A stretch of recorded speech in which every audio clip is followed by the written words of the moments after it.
Жаштарды сындырып жаткан нерсе бүгүн көпчүлүк коомдун эл көрсүн деген нерсеси да. 16 жашта аракет кылыш керек, 16 жашта машинасы болуш керек, 18 жашта үй болуш керек, 20 жашта бар жогу болуш керек, 25те аял бала чака дүйнөнүн жарымын ээлеп койгон болуш керек деген түшүнүктөр көп талап жаштарыбызды өлтүрүп сындырып коюп атат да.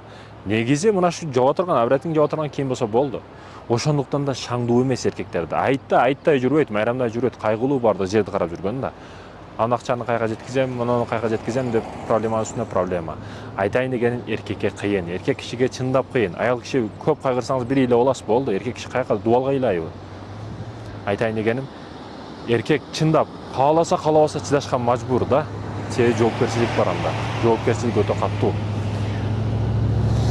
Ошондой экен, урматтуу мекендештерим, талапты катуу койбошубуз керек.